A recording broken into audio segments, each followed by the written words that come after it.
Good afternoon, this is Sean Golding with Golding & Golding, here to discuss the Delinquent International Information Return Submission Procedures. That's a mouthful, so for purposes of this presentation, we're just going to say the word delinquency.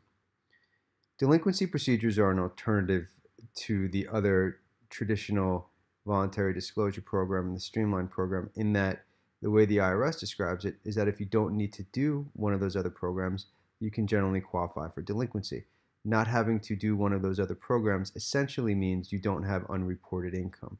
If you have unreported income, you will generally do either voluntary disclosure or the Streamlined programs, or reasonable cause, similar, not identical to delinquency. Delinquency is actually kind of an offshoot of reasonable cause.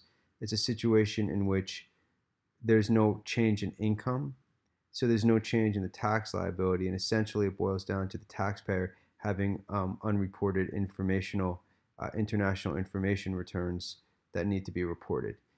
The IRS has essentially said that there's no fines and penalties for individuals who qualify for these procedures, noting that the IRS can still audit you. Minimal unreported income. The way that the interest rates are now, I mean, you could have $1 million in an account overseas and be making very minimal income, especially relative to what you may be making otherwise with your other income. If there's minimal unreported income and you have to file a tax return, then you generally won't fall directly into the parameters of the delinquency procedures. Now, an alternative is reasonable cause. It's similar, but you don't really hit all the same exact steps that you do for delinquency, because with reasonable cause, you do have to go back and amend the tax return, so there is a change in tax liability. When someone is considering reasonable cause as an alternative to delinquency, they should be comparing it to the streamlined procedures.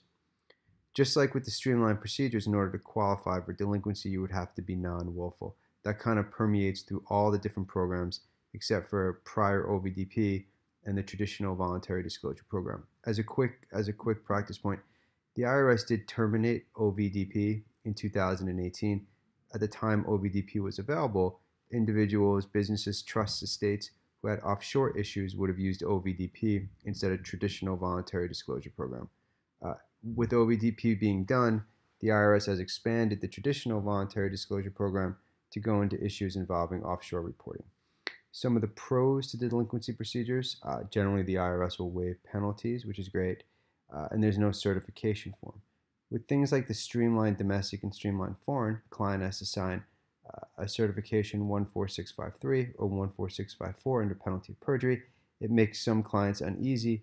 Reasonable cause statement is set up a little different, whether it's a reasonable cause statement on its own or for delinquency procedures. There are some cons to the program. The IRS does reserve the right to still audit the return, but with the way all the programs are set up these days, the IRS has the right to audit it under any of the programs. Writing the reasonable cause statement has significant pitfalls to it. It's a legal submission. It can't just be a half a page document slapped together explaining that you're sorry and that you don't want to have any penalties. Oftentimes when clients come to us and they've done a reasonable cause statement on their own or with other CPA, less experienced counsel, the forms are missing a significant amount of information. I mean, it has to be a homemade sufficient form that's concise, hits all the key points, cites all the key laws, portions of the Internal Revenue Manual, regulations, cases, etc. if applicable. There is no acknowledgement letter. So when you do something like traditional voluntary disclosure or streamlined domestic, you receive an acknowledgement letter. With traditional voluntary disclosure, you typically get a closing letter 906. With the streamlined domestic, you get an acknowledgement letter that they received it, they processed it, they applied it. They could still audit you, but that you've qualified for the program. You don't really get that with Streamlined Foreign because there is no penalty, so there's nothing for the IRS to confirm.